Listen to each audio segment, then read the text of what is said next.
Imagine you're writing a crazy, crazy long essay for school and your computer crashes at the end of it and you've lost all your work. You've just spent weeks and hours on this essay and it's just gone. When that happens, the last thing you ever want to do is write the essay again. But give it like a few days, a week or whatever, the anger wears off, the pain wears off, and you kind of come to realize, well, I have to. I think it's the same thing in relationships. And you realize, well, I can't spend the rest of my life alone, you know what I mean? I think, and then you realize you're gonna have to do it all over again.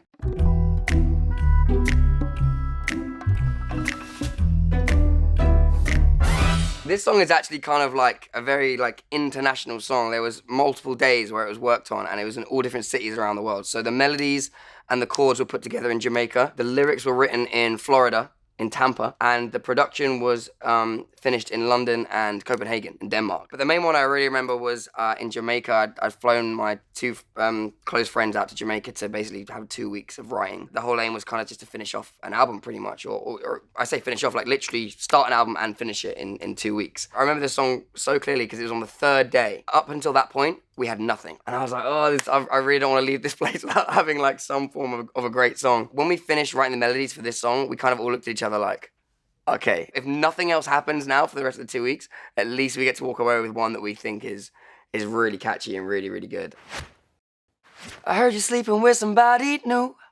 I hope he leaves you, hope he cheats on you, 'cause I'll be right there to hold you when you cry. I literally love the way this song opens because I feel like it depicts so well like the bitterness of someone that's like broken up with someone. I hope it does go wrong and I hope your life gets ruined, but like just so that I can put the pieces back together and you can realize how much you miss me, please come back. I hope you lose your job and every cent, so you ain't got enough to pay your rent, but if you need to, you can stay at mine. I think it's still kind of a continuation of the previous thing. It's still kind of start off with something really negative and then kind of soften the blow by, but, you know, if you do become homeless, there is also my wonderful apartment that you used to live in before you left me, you fucking bitch. 'Cause even though you left me broke, yeah, I still think you're beautiful, and I just keep on running back to you. Oh, in that bit, I meant like you left me broken, like you left me like in pieces. That was the intention of the lyric, but I think it got a little bit misconstrued with the fact that I just spoke about money before that. I hate you more than you could know, but I can't seem to let you go. I still love you no matter what you do. Hey. I don't think you necessarily hate them. I think it's more that you hate the way they make you feel. Like you hate that your life is literally falling apart without them. It's no one's fault really, but it's nice to be able to blame them. You're the beat in my chest, turn to cardiac arrest. I know I'm better off without you. Oh, we were together for like 2.5 years, and I think it was around the 2-year mark where I realized that the relationship was getting a little bit toxic. But you become so attached to what it once was, or, you know, kind of like what you think it still can be at some point if you fix everything. I think I had to just accept I was better off without her, even though it didn't feel like it. You're the key to my heart, and you tore that shit apart.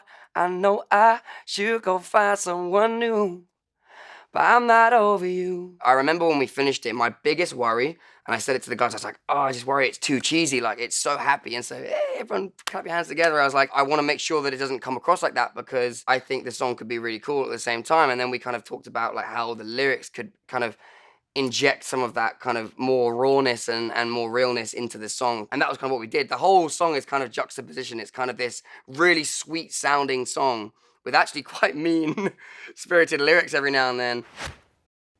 I blocked your number, yeah, I blocked your calls. I know your stupid friends, I blocked them all. But I made a fake page just to follow you. Oh my God, you creep. I like to think I've never actually done that. I think I've definitely like maybe logged into a friend's account to look at like an ex or something like that. I've definitely done that. But made a fake account, I think that's a little bit extra. But I know the people have done it, so I wanted to put it in there. Yeah, I felt like that was kind of relatable to a lot of people because social media now, especially when you break up, like, oh my God, that's the hardest thing to like control yourself to not look at what they're up to and like see if they're, you know, as I said, dating someone new or something like that. It's very difficult to kind of turn a blind eye to it. So I kind of wanted to put that point across. And as for the oh my God, you creep, it was kind of meant to be quite comedic, and it is very creepy. But at the same time, I took a little bit of inspiration from, do you remember the Lazy song by Bruno Mars? And in the second verse, I think he says something like, meet a really nice girl, have some really nice sex, and she's gonna scream out, this is great. And then a voice goes, oh my God, this is great. And I always loved that bit of the song. So I basically kind of thought, I want to do my own little version of that in that song. And that voice is me. And I've been going to the bar you like. I meet a different girl like every night. But all we ever talk about is you. I would kind of be maybe like seeing, or not quite dating, but kind of on a certain level with a new girl. I remember I'd find myself in a situation where we'd maybe even just like slept with each other, and I would then be talking to her about my ex, and it would go that far that like she must have been literally lying there like, I can't believe this is happening right now. I feel like I took a lot from reassurance that no, it's cool. Like, it sounds like it was toxic. It sounds like it was bad. You definitely shouldn't be together. Yeah, I'm sorry. I'm sorry to all of you out there. There's not a lot of you, but you know, that kind of thing. So yeah, apologies.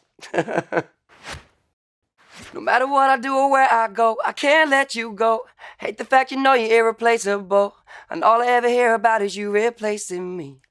Oh, you know, we spent so much time learning so many little things about each other. Even like I knew exactly where on the back of her neck she liked to be tickled or anything like that. Like I knew so many things about her. I knew what food she liked. I knew what she didn't like. I knew kind of what movies she wanted to watch. I knew so many little things about her. And all of that stuff became pointless knowledge in like a moment. I think for me, I felt like, I can never see myself learning all of that about someone else again after that. No matter what I do or where I go, I can't let you go. I swear to God, your love is inescapable, and all I ever hear about is how you're over me.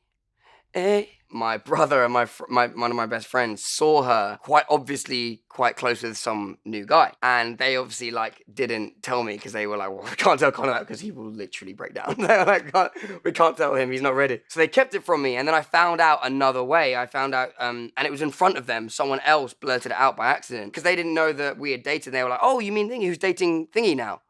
And I was like, what? And then my brother was looking at them like, oh my God. And I looked at my brother like, you knew that?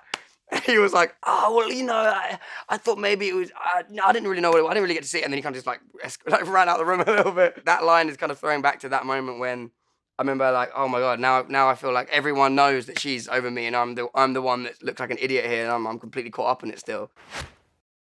You're the beat in my chest, turn to cardiac arrest. I know I'm better off without you. Oh, you're the key to my heart, and you tore that shit apart.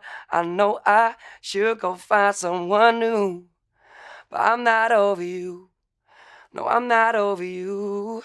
No, I'm not over you. The way it kind of repeats at the end is, it kind of depicts that feeling of like, it's just going round and round and round in your head, and it won't go away. But I like to think that now, it's quite a few years on now from then, so I like to think that I'm pretty cool now. I'd love to just burst into tears like right now. Like, it really is bringing the pain back. No, it's all good. I won't do that. Yeah, no, fine. It's all good. Like, she's not number one on speed dial. It's fine. It's fine. Because I was going to ask you what your fake profile name was. Oh, really? Big John 69.